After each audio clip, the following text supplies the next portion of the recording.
Hello everyone, my name is Emily, and I'm going to be taking you through the first movement of Mozart's Symphony 41, Jupiter.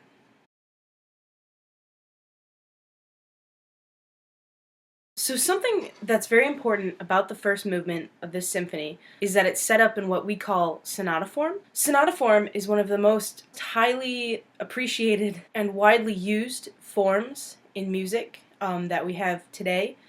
It was also very popular in its inception in the mid-18th century in the classical period, and continued to be one of the most popular forms of music in the 19th and 20th centuries.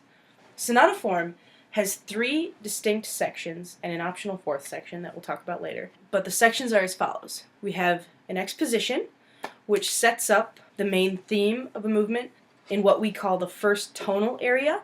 So we have basically a theme in a key.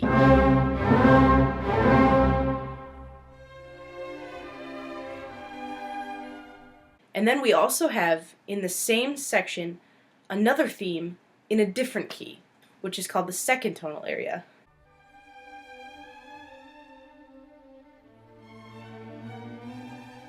No surprise there. So that's going to set up our expectation for the rest of the movement, as far as what theme we'll be hearing, what themes we'll be hearing. The second part of sonata form is called the development, and this section moves away from the solid key that we started with. It kind of plays with our expectations a little bit, since it's not, it's something that we haven't been expecting.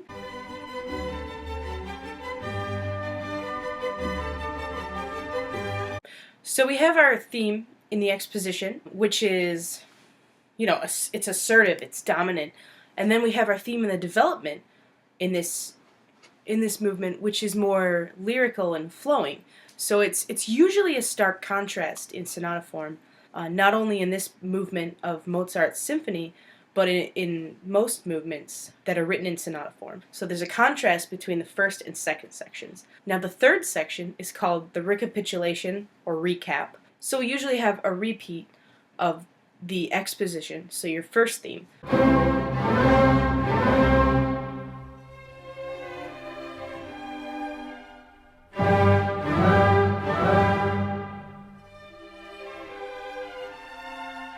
So that's a hint how you know that you're in the third section of the piece when you hear the first theme that you heard in the exposition in the same key. And in between all of these sections, you have what's called a transition and a retransition. So a transition, going between the exposition and the development, is an area, it's kind of a gray area that takes us away from our original key and into something new. And a retransition at the end of the development takes us from the new key back to our home key. So transition, retransition. And so our fourth and final optional section is called a coda, which will come after our recapitulation. So let's say, the piece could have ended here.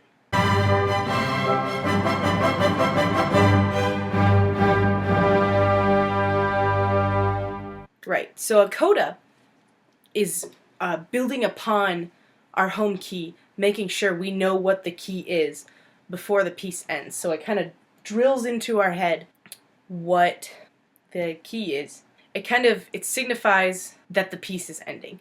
It might be repetitive, like 1 5 1 5 1 5 1 5 1 1 1 1 1 1 1.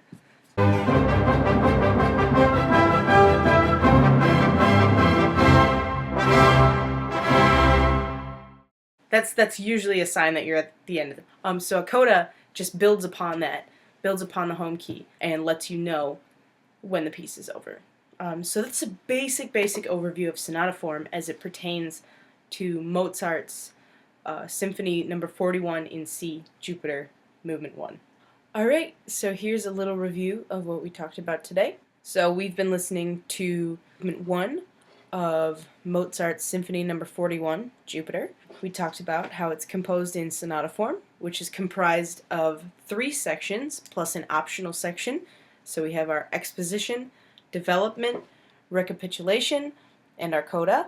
We also learned that Sonata Form, very popular, very cool, and all that jazz.